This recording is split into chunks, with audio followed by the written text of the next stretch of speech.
You know, fear, it is an incredibly powerful thing. It can poison a community, turn friends into enemies, and when people get desperate enough, well, it can create its own monsters.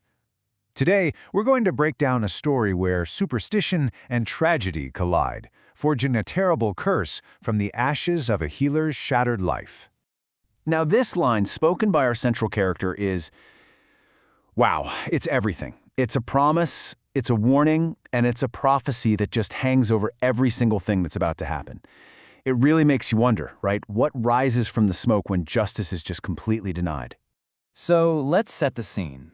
Our story takes place in a village called Ketpur, a place that has been pushed right to the edge.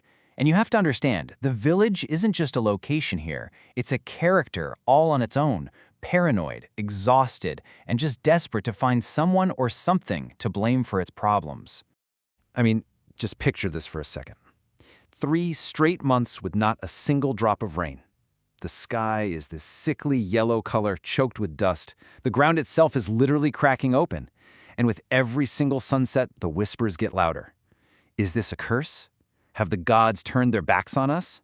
In a place like this, fear isn't just a feeling, it's the very air you breathe. And right into the middle of all this simmering fear, let's introduce our protagonist, a woman named Savitri. But before she was ever called a witch, before the whispers turned into screams, everyone knew her by another name, Vaidma. She was the village healer, the woman whose hands brought new life into the world. She was respected, a pillar of her community. So you've got this tinderbox of a village. What's the spark that's going to set it all off? Well, like in so many tragedies, it arrived in the dead of night, inside a small mud hut filled with the sounds of a life-or-death struggle. Savitri, the Vaidma, is trying to help a young woman named Rupa through a really tough childbirth. And just as the village waits outside, holding its breath, they hear it, the cry of a brand new baby. A life has just begun. But in that same moment, another one has ended. Rupa, the mother, is dead. Savitri's explanation is completely logical. It's desperate, but it's logical. She points to her whole life's work. She's a creator, not a destroyer. She tries to explain that Rupa's body was just too weak to survive the ordeal. It's a medical fact, but she's saying it to people who have stopped looking for rational answers. And any hope for reason just goes right out the window. The village's grief and fear finds its voice through the most powerful man there, the Mukhya, the village chief. He needs someone to blame, and Savitri is the perfect target. He ignores her pleas, and he speaks the one word that changes everything: witch. So what happens when a community literally burns down the life of its healer? Well, she doesn't just vanish. She becomes the exact monster they accused her of being. This is the moment Savitri decides that if they want a witch, she'll give them one. Now an outcast, Savitri walks deep into the forest, to an old abandoned temple. It's a forgotten place, covered in dust and webs, but for her, it's about to become a workshop for her vengeance. The healer is officially gone. The cursecaster has arrived. And her revenge, this Kala Jadoo, black magic, it's not just some angry thought. Oh no, it's a cold, calculated process, a ritual. First, she molds a doll out of clay, a physical symbol of her hate.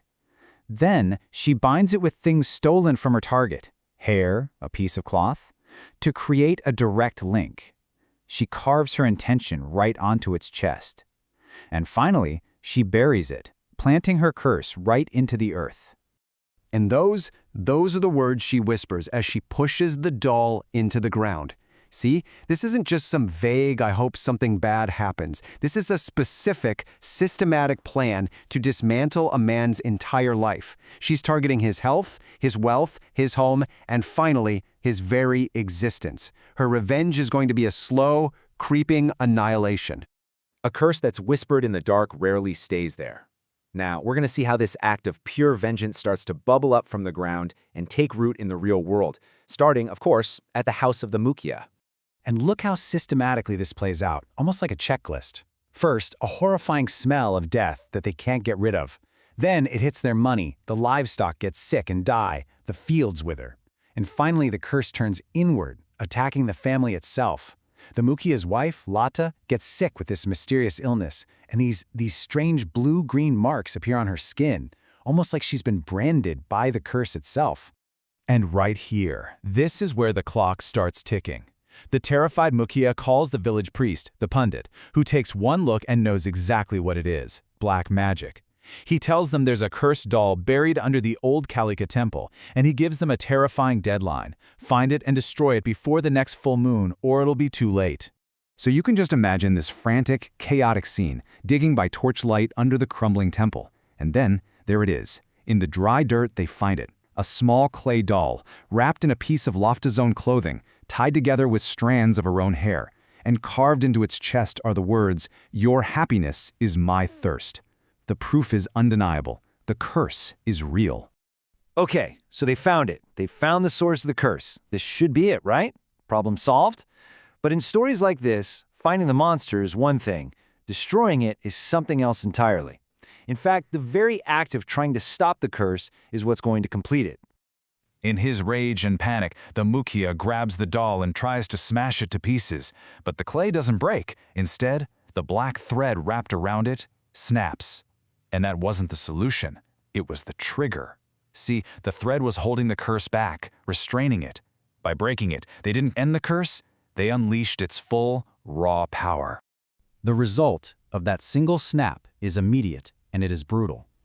The very next morning, Lafita is found dead. The screaming in the night has been replaced by a dead silence. The marks on her skin have gone dark, a final sign that the poison of the curse has finally finished its work. But here's maybe the most chilling detail of all. The clay doll. It's lying on the bed right next to her body, but something about it has changed. Its throat, which was intact when they found it, is now completely gone, replaced by a deep black scorch mark. It's a perfect, terrifying mirror of the life it was created to steal. And what about the Mukia, the man who started this whole thing with just one word? He's left completely broken, just sitting in a corner, clutching little pieces of the shattered doll. And all he does is mutter the same tragic line over and over: "I only wanted to save my home." The irony is, his own fear is what destroyed it. Which really leaves us with this one big question, doesn't it? The Mukia's family is gone, wiped out by the curse. Savitri's fate is a mystery. But what about the village of Ketpur? It's still there, but now it has to live with this story, haunted by the chilling knowledge of what their own fear is capable of. So who is really cursed? The family that died, or the village that has to live with what they did? Perhaps the real curse was never buried in the ground at all.